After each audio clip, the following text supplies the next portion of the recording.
नमस्कार, capital TV देख रहे हैं आप। मैं हूं आपके साथ पूजा। हिमाचल का हकदार कौन होगा कुछ ही घंटों में साफ हो जाएगा, पर जो नतीजे आ रहे हैं वो काफी ज्यादा टक्कर में देखने की स्थिति देखने को मिल रही है। कैपिटल टीवी के एग्जिट पोल में भी मैंने आपको बताया था कि किस तरह से हिमाचल में कड़ी टक्कर बीजेपी और कांग्रेस के बीच में है। और आज नतीजों की बात करें तो नतीजों पे नजर डालते हैं। आप देख सकते हैं कि हिमाचल प्रदेश में बीजेपी और कांग्रेस में कड़ी टक्कर नजर आ रही है। बहुत कम सीटों का अंतर हालांकि दोनों पार्टियों के बीच में देखने को मिल रहा है। कौन बाजी मारेगा ये तो कुछ ही घंटों में साफ हो जाएगा, पर बीजेपी 32 सीटों पे बढ़त बनाए हुए हैं तो कांग्रेस को 32 से ज्यादा यानी कि 35 सीटें मिलती हुई नजर आ रही है। यह आंकड़ा कभी ऊपर कभी नीचे ऐसा ही देखने को मिल रहा है पिछले एक घंटे से, पर एक घंटे के बाद फिलहाल ये कहना आसान होगा कि हिमाचल प्रदेश में कौन जीत रहा है। पर इसी बीच बड़ी खबर ये सामने आ रही है कि कांग्रेस ने अपने प्रत्याशियों को इकट्ठा करना शुरू कर दिया है, यानी कि हिमाचल में रिजॉर्ट पॉलिटिक्स की शुरुआत हो चुकी है। कोई प्रत्याशी बीजेपी के खेमे में ना चला जाए, किसी का मन ना बदल जाए, इसी के लिए कांग्रेस ने सभी को एकजुट होने की संदेश भेज दिया है। इस बड़ी खबर पे मेरे साथ न्यूज रूम से जुड़े हुए हैं कैपिटल टीवी के एग्जीक्यूटिव एडिटर राजीव जी। कड़ी टक्कर देखने को मिल रही है हिमाचल प्रदेश में, लेकिन बड़ी खबर यह है कि रिजॉर्ट पॉलिटिक्स की शुरुआत हो चुकी है हिमाचल में। क्या अपडेट है आपके पास? देखिए, जो एग्जिट पोल आए थे हिमाचल प्रदेश को लेकर, कैपिटल टीवी का एग्जिट पोल भी था, उसमें भी बताया गया था कि नेक टू नेक फाइट होनी है। हिमाचल में रिवाज बदलेगा या फिर वही रहेगा, ये बहुत बड़ा सवाल उठ रहा था। लेकिन अभी जो रुझान प्रथम दौर से आ रहे हैं उसमें दिख रहा है कि दोनों के बीच टकराहट है, नेक टू नेक फाइट है। अब इसमें भारतीय जनता पार्टी और कांग्रेस, ये दोनों में बड़ा अंतर दिखाई पड़ा है। जहां जहां भी ऐसे चुनाव हुए और जिसमें दोनों पार्टियों के बीच टकराव की स्थिति रही, वहां पर भारतीय जनता पार्टी की सरकार बनी है। इसके पीछे का कारण सिर्फ ये नहीं है कि भारतीय जनता पार्टी, जैसा कि ये लोग आरोप लगाते रहे हैं कि वो निगेटिव पॉलिटिक्स करती है, तोड़ मोड़ की राजनीति करती है। इसके पीछे का बड़ा कारण है कांग्रेस के प्रति अविश्वास, उनके प्रत्याशियों का, उनके विधायकों का। जो लीडरशिप है कांग्रेस के अंदर, वो लीडरशिप की कमियों के कारण ही ऐसा हुआ है। चाहे कर्नाटक की पॉलिटिक्स को देख ले, शुरुआती दौर में कर्नाटक में जब भारतीय जनता पार्टी और कांग्रेस के बीच नेक टू नेक फाइट हुई और दोनों के सीटें का अंतर कम हुआ, तो उस समय राहुल गांधी ने अपनी पूरी टीम को कर्नाटक भेज दिया और उस समय जेडीएस के साथ, जनता दल सेकुलर के साथ दोनों ने कॉम्बिनेशन किया, गठबंधन किया और राहुल गांधी ने कांग्रेस के तरफ से पूरी तरह से सरेंडर कर दिया।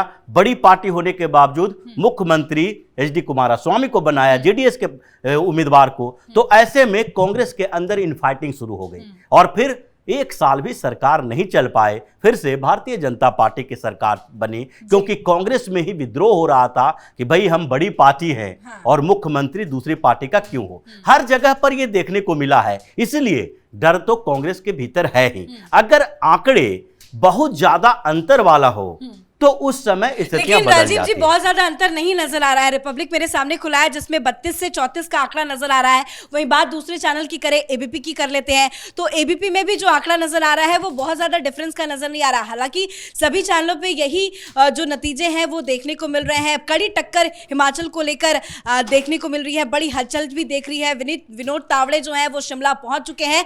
तो अलग अलग चैनलों पर अलग अलग रुझान जो है वो आ चुके हैं, 68 सीटों के रुझान। पर यहाँ पे देखिए 34 सीटें कांग्रेस को मिलती हुई नजर आ रही है। आज तक के हिसाब से बात बीजेपी की करें तो बीजेपी को 25 सीटें हिमाचल प्रदेश में मिलती आ रही है। हालांकि 68 में से 65 सीटों का ये रुझान मैंने आपको बताया। वहीं अगर रिपब्लिक की बात करें तो 68 की 68 सीटों पे रुझान आ चुके हैं, जिसमें कांग्रेस को 35, बीजेपी को 31 सीटें मिलती हुई नजर आ रही है। तो एक कड़ी फाइट हिमाचल में देखने को मिल रही है और इसी वजह से हिमाचल का जो चुनाव है वो बहुत ज्यादा इंटरेस्टिंग था, क्योंकि एग्जिट पोल में भी हमने देखा कि कड़ी टक्कर, किसी को भी कहीं बहुमत नहीं मिला, कभी कोई कहीं आगे कहीं कोई पीछे। तो कुछ कहना बहुत मुश्किल है, लेकिन कहते हैं कि बीजेपी तोड़ मड़ोड़ के किसी भी तरह से सरकार जरूर बना लेती है। बीजेपी खेमे के अंदर भी हलचल की स्थिति की खबर सामने आ रही है। अगर सीटें एक दो भी कम आई या बहुमत का आंकड़ा बीजेपी क्रॉस नहीं करती है तो बीजेपी के पास क्या नेक्स्ट ऑप्शन होगा? देखिए, सबसे बड़ी बात यही है कि फाइट नेक टू नेक है। अगर भारतीय जनता पार्टी 20 के आसपास होती तो कांग्रेस के कैंप में घबराहट नहीं होती। यहां पर स्थिति यह है कि 35 सीटें चाहिए बहुमत के लिए।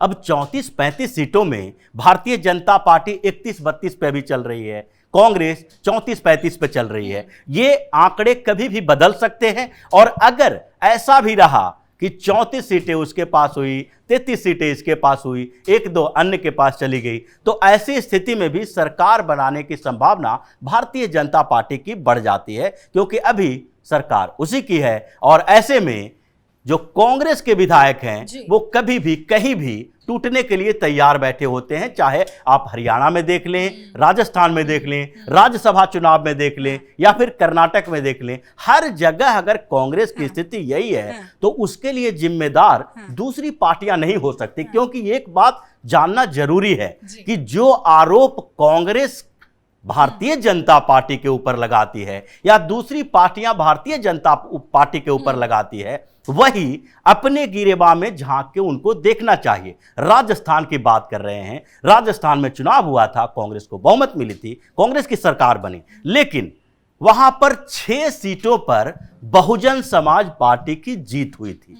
और उसके बाद जो बसपा ने बिना कोई शर्त का कांग्रेस को समर्थन दिया था, सरकार में शामिल हुई थी, लेकिन 1 साल के अंदर ही अशोक गहलोत ने उसके 6 के 6 विधायकों को कांग्रेस में शामिल करवा लिया।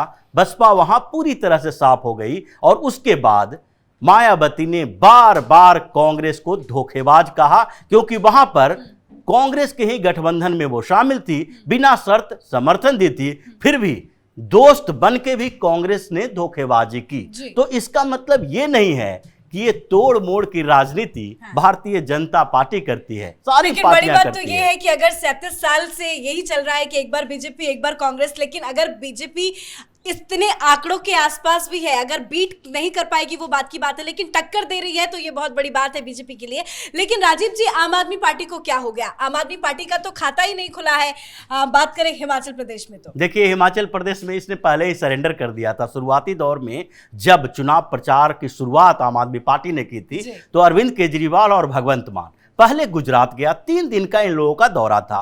पहले गुजरात 2 दिन गुजरात रहे, उसके बाद हिमाचल प्रदेश का उसी हेलीकॉप्टर से दौरा किया गया था। हिमाचल प्रदेश में जब वो पहुंचा तो वहां पर की स्थितियां बदली हुई थी। शुरुआती दौर में कुछ भारतीय जनता पार्टी के कार्यकर्ता, कांग्रेस के कार्यकर्ता इनके साथ जुड़े, लेकिन दूसरे इस दौर में जब इनका प्रचार बढ़ा तो उस समय 2 स्थितियां उत्पन्न हो गई।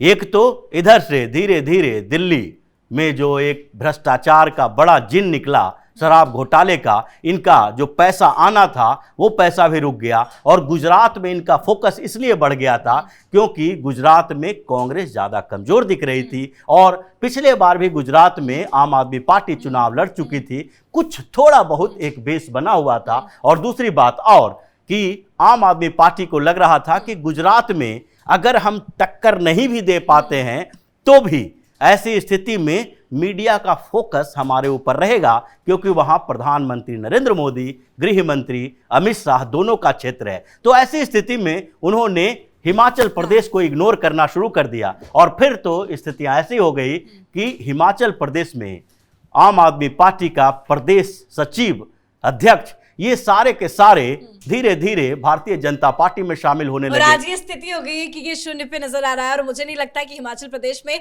आम आदमी पार्टी को एक भी सीटें आएगी। और बात एग्जिट पोल की भी करें तो एग्जिट पोल में भी यही आंकड़े नजर आए थे, पर सबसे इंटरेस्टिंग रिजल्ट जो है वो हिमाचल प्रदेश का है। देखिए, गुजरात में तो अमूमन अब लोग कहते भी हैं और वहां से पीएम मोदी को हिलाना, अमित शाह को हिलाना बहुत मुश्किल है। गुजरात में तो बीजेपी की सरकार बन रही है, ये तो तय है, लेकिन बात हिमाचल की कर रहे हैं तो देखिए नेक टू नेक फाइट है। रिपब्लिक मेरे सामने, रिपब्लिक टीवी लगा हुआ है, रिपब्लिक टीवी की बात करें तो 68 सीटें हैं हिमाचल प्रदेश में, जहां दोनों ही पार्टियों को, बात बीजेपी की करे या कांग्रेस की करे तो दोनों ही पार्टियों को 33 सीटें मिल रही है, यानी कि कड़ी टक्कर हिमाचल प्रदेश में है। और इसी को लेकर कांग्रेस में हलचल पैदा हो गई है कि भाई क्या किया जाए। और अभी बड़ी खबर ये सामने आ रही है कि कांग्रेस के प्रत्याशियों को एकजुट होने के लिए कह दिया गया है। हालांकि कुछ घंटों का इंतजार करना होगा, ये साफ हो जाएगा कि हिमाचल प्रदेश में अब की बार किसकी सरकार, सत्ता बदलेगी या रिवाज बदलेगा। फिलहाल कैमरा पर्सन रवि के साथ मैं पूजा,